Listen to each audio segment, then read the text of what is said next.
Hi Gemini, welcome to your monthly reading for July. I've already turned the cards over because it speeds it up a little bit, because otherwise they're quite detailed readings. Energy on the bottom is the Eight of Cups, and that's come up every time I think so far. The Eight of Cups is about moving on, being in a situation where it doesn't serve you anymore. If you're in a relationship, if you're at work, if you're reading a book, you just kind of go, do you know what, I'm 10 chapters in, it's just not working for me. Just put the book down and walk away. Same with the partnership, if you're with someone and go, I don't see this changing, I don't see myself being any happier in 3 years' time. What are you wasting time for? Don't be with them anymore. Up and off you go. And then for the rest of the month, I mean, we start off the sort of central card that's driving the whole of the month is the Ace of Cups, second best card in the deck after the Sun card, in most people's opinions. There's a message coming in, it's very important, hence the dove is wearing a crown. The poppies there are your dreams, so it's about watering your dreams with attention and conviction. People say, oh, I wish I lived in a big house. Well, what are you doing to live in a big house? How are you accomplishing that? What's step one for this big house? The universe is happy to provide, but you've got to meet it halfway. You've got to be really clear on what it is that you want as well. People just, I'd like to live by the sea. What, in the same country you live in now or another one? I mean, in the UK, we've got, lots of lovely coastline, but it's cold and rocky for most of it. We only get 3 sunny days a year. So is it the idea of the Californian living by the beach with expanse of sand, or is it on top of a cliff like something out of a horror movie? So yeah, be specific and then the universe will provide. Anyway, in your first row you've got the Nine of Pentacles, the Four of Pentacles and the Two of Pentacles. So if money is a thing, then it's very much a thing in July.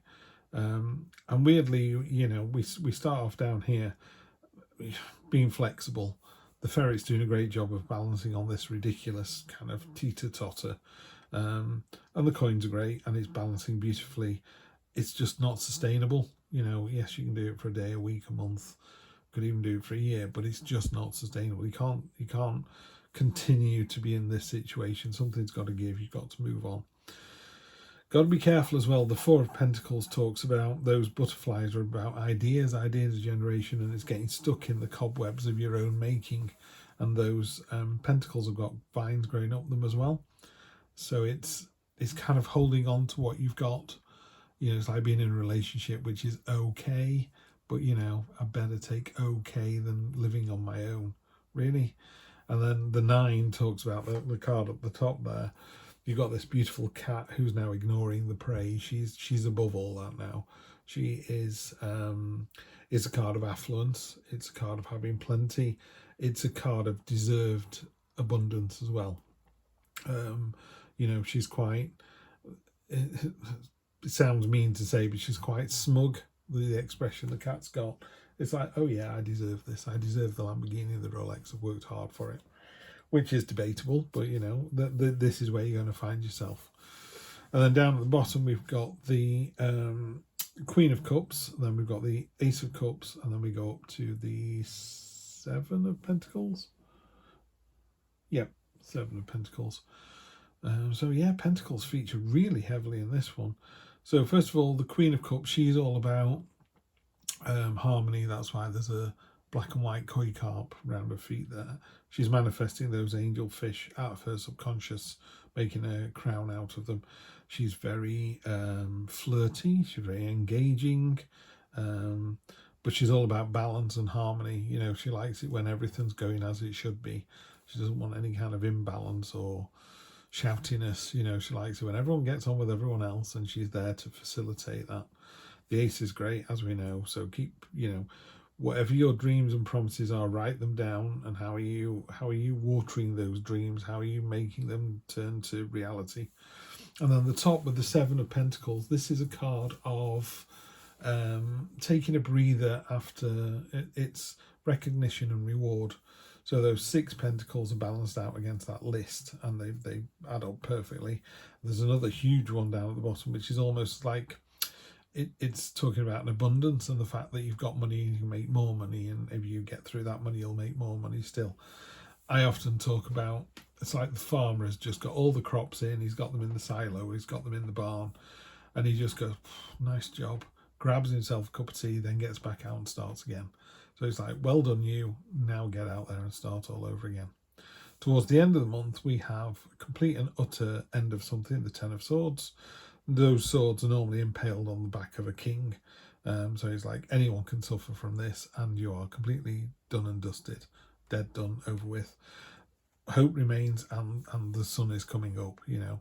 So it could be that, I don't know, in a relationship, you've been after this person for weeks, months, years, and they still won't go out with you, and now they're going out with someone else, even though the other person's not as pretty as you are. You have to kind of just hold your hands up and go, do you know what? I'm better than they are. You know, Gemini, you know this. So you just go, they don't deserve me. They don't want you, they don't deserve you. And then the sun comes round, you know, it's very cyclical. Back round we go. And look, there's the love of your life waiting for you. You know, promises, dreams, water them, nurture them. We move on to the High Priestess. She's sat on a crescent moon. She has got a dowsing pendulum, so that's to kind of find the truth in the situation. She's got a key round her neck to unlock all these mysteries. And if we think about, we're probably using 10-20% of our brain, the rest of it is all untapped. It's about tapping into that kind of unlimited potential that you've got. Listen to your subconscious, you know, understand the mysteries and the occult and the unusual and the weird, and just keep your eye on that. You know, maybe there's an answer to your question in there. You know, it might not be the most obvious, it might not be it might not be the answer you were looking for. It might not even be the answer to the question you've asked, but there's something out there that's going to come to you. And then finally, it kind of ties in with the High Priestess there. We've got the Page of Cups, and he's got the most ridiculous armor on. You know, it's gold, it's beautiful, but it's completely impractical. It's not going to save him from getting injured. He's creating his own weapon, you know, a sword out of water, because it's, you know, and his helmet covers his eyes. This is a person who's a daydreamer. You know, he just wants to live in the realm of the daydreams. Nothing wrong with that at all. Not all the time, obviously, because if you can't dream it, you can't imagine it, you can't turn it into something. So there's a real sense this month of, you know, it's time to move on, and the ace is telling you, okay, if it's time to move on, what's the dream? You know, what is the dream? And go away with the Page of Cups and allow yourself to dream, allow yourself to go deep with the High Priestess, and then that message is going to ping in, be like, oh, that's what I actually want. You know, do you really want a house on the coast, or do you just want another house? The World, that's nice to see. That's the last card the Fool comes to in the Major Arcana, and basically he walks through the portal, and he with all this experience and knowledge and all these adventures he's had, and he either goes, you know, he either levels up and becomes Steve 2.0, or it's go back around and learn it all again. I mean, you go back around anyway, it's just whether you level up or not. So sometimes we are given, the universe will give you, or your spirit guides will give you a challenge or an exercise to do, and if you fail it, they'll just send you back round again to do it, you know, and you'll keep doing it till you get it right. Three of Pentacles on top of the Four, that's a lot nicer. Three of Pentacles is very similar to the Seven, actually. It's talking about reward and recognition. You know, in a more traditional reading, you've got a monk, an architect, and a craftsman, and the architect has drawn the plans up for a monastery. The monk is paying to have this monastery built, and then the stonemason is creating it, and everybody's really happy with how it's going. So you got that lovely synergy. You know, the architect goes, wow, this looks better than I thought.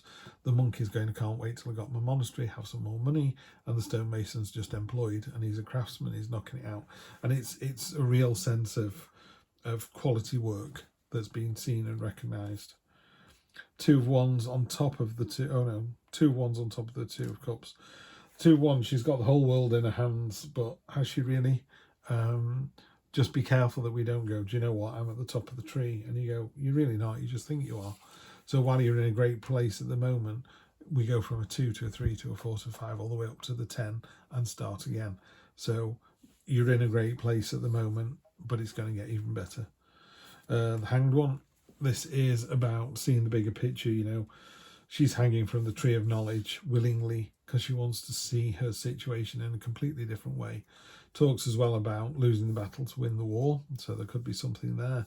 Again, this is a general reading for all the Geminis that come here, so I can't say, oh, this is about your boyfriend, or this is about your partner, or this is about your job. Only you know that. But that's what they're doing. They're losing the battle to win the war, or they're looking at their situation through different eyes to kind of go, okay, why do people keep saying this about me? Let me see if I can't see how they see me through their eyes. Three of Swords on top of the Ace. It talks about, are you the sword or are you the heart, you know, and have you wounded someone, in which case the Ace of Cups is a good time to go back and go, I'm so sorry, I never meant to hurt you, but I still don't want to go out with you. It was the right thing to do. Because sometimes people will go, do you know what, we've been going out 2 years, I just don't see a future. Well, don't keep dragging them on. It's not fair. So although it's horrible at the time, afterwards everyone will go, yeah, you did the right thing. So, or it could be conversely, you know, someone broke your heart and you have to go, do you know what, I saw them in town, she's married with 2 kids, she's as happy as anything, that was her destiny, that was not mine. Yeah, you just need to find your own destiny. The Hermit, and you'll do that by sort of navel gazing and going inside yourself and finding that knowledge. Ties in really nicely with the High Priestess, by the way. Ooh, the Woods. Now, this is a very rare card. This only comes up in this particular deck. This is about knowing the universe has got you back, knowing that you're protected. It's kind of a wild card. This is really first time it's ever come out as well. So congratulations, Gemini. You got it the first reading. So the Woods, it's about it, the artist who drew this. You know, she used to enjoy going into the woods. It made her felt safe and secure. I'm very happy in woods as well. I think that the trees are our friends, you know, and you know how the air's a bit cooler and it's all a bit darker and a bit it's not really scary, is it? It just feels very caveman-like, very reptilian brain sort of, ooh, very primeval. There you go. Feels very primeval going into the woods. But in this particular reading, it talks about, you know, this deer is obviously safer out in the woods than it is out in the open. So there's that protection. So the universe has got you back this month, Gemini. It's got you back. Death, there's with the High Priestess as well. Death is simply a transformation, and it's about change. So you've got, sometimes I talk about, you can be going from one chapter to another. This one isn't. This one is, the book is finished, put the book down and go and pick up another book. It could even be, that book was finished, put the book down, now go and fly a kite, now go and bake a loaf of bread. It's about doing something completely different. So, you know, when it arrives, nothing we can do about it. And it is literally just that part of the situation is over. You know, we were talking about maybe you broke someone's heart and you go and see them, and that gives you the what's the word? The ending to the situation. That's not the right word, is it? But there's a finality to it, you know. And you hug it out and you go, I'm so sorry for breaking your heart. It wasn't intentional. So glad you're now, you know, happy with 2 kids. And they go, yeah, thank you so much. We had a great time together. Cup of tea, goodbye. Yeah, there's that. Queen of Cups. The Queen of Cups, both King and Queen, very high vibrational energy. She is completely in tune with her emotions. You know, she knows what anxiety is, what frustration is, and what true love is. And she's able to be in complete control of those emotions, you know, and enjoy them for what they are. So it's really about being kind of in tune with yourself. What we got as a spirit card, easy one, Squirrel Spirit, believe in yourself. I'd like to see that. This one I'm going to have to read because I only got this deck less than a week ago, like 3 or 4 days. I think it's the 4th time I've used it. So, you know, that's the Alpha of Alcyone. I have no idea what that means. So I shall get the book out, go to the number 24 and just read it. I love the illustrations. I mean, I've had a quick flick through this, and some of these seem very beautiful. Let's have a look. So this is Alpha of Alkeon. A positive twist of fate and a windfall of good fortune are destined for you. Nice. Brightness and hope will alleviate negativity and give you the strength to find your way through a time of adversity or challenge. Finally, you'll experience peace, love, and deep connection with your true self and the universe. Good things are on their way to you. Gemini, no one deserves it more than you. As simple as that. Have a fantastic July. Get all the good things that are due to you, and I will see you on Wednesday for a general weekly read. Take care of yourselves. Bye-bye.